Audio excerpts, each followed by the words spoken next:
Si on prend un objet mathématique quelconque, dont on veut obtenir par exemple les 2/3, un objet mathématique, ça peut être un nombre, une grandeur, une figure géométrique, une expression mathématique, etc. Ça peut être plein de choses. Par exemple, dans ce cas-là, on veut obtenir les 2/3 d'un rectangle. Eh bien, première étape, puisqu'on veut obtenir la fraction 2 sur 3 de ce rectangle, on va donc d'abord diviser en 3 portions égales ce rectangle. Autrement dit, on va bien diviser l'aire de ce rectangle par 3. Et ça va nous donner, comme vous le voyez, 3 parties égales. C'est important, elles sont égales, elles sont toutes de même dimension, elles ont toutes la même valeur. Puis, on va prendre 2 des portions obtenues, parce que on veut les 2/3. Chaque petit carré ici représentant un tiers, nous, on en veut 2. On en prend donc 2, ici c'est en orange, et donc on a bien obtenu 2/3 du rectangle. Maintenant, on va voir quel est l'intérêt de simplifier une fraction.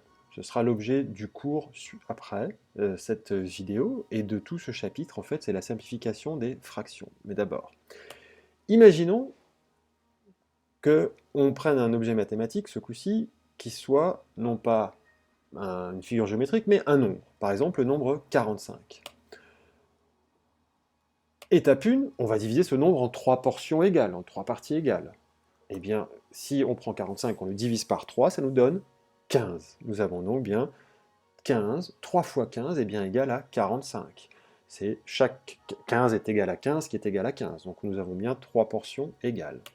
Étape 2, on va prendre 2 des portions obtenues, soit 2 fois 15. Ici, 2 fois le 15. Et nous avons donc bien obtenu les 2/3 de 45, 2 fois 15 étant égal à 30.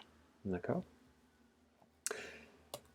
Autre exemple maintenant, un exemple qui va nous montrer, qui va vous amener à comprendre l'intérêt de simplifier des fractions, chose que vous allez apprendre à faire tout au long de ce chapitre. Si on vous dit que 537 personnes sur 1611 interrogées ou étudiées sont du groupe sanguin A. On a donc une fraction 537 divisée par 1611, d'accord ? C'est pas très parlant. 537, 1611, ça veut pas dire grand-chose, on sait pas trop, quoi, hein, on peut se creuser un peu la tête, quoi. Par contre, si on vous dit qu'une personne sur 3 appartient au groupe sanguin 1, dans cette population de 1611 personnes, ben là, un tiers, là, c'est déjà plus compréhensible. On se le représente plus facilement. On peut se représenter un groupe de 3 personnes, et on voit bien que c'en est une sur les 3. C'est donc quand même plus compréhensible, et plus agréable, et plus facile à appréhender, et à se faire une idée.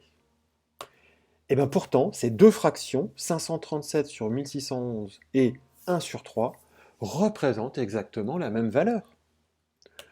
537 divisé par 1611 est bien égal à 1 tiers. Vous pouvez le vérifier.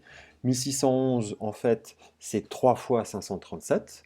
Donc on a au numérateur 537 qui est égal à 537 fois 1. Au dénominateur 1611 qui est égal à 537 fois 3. 537 sur 537 étant égal à 1, il nous reste 1 tiers.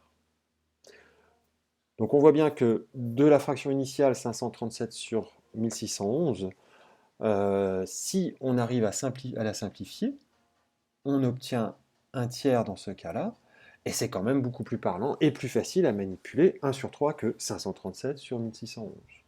D'où l'intérêt de savoir simplifier les fractions.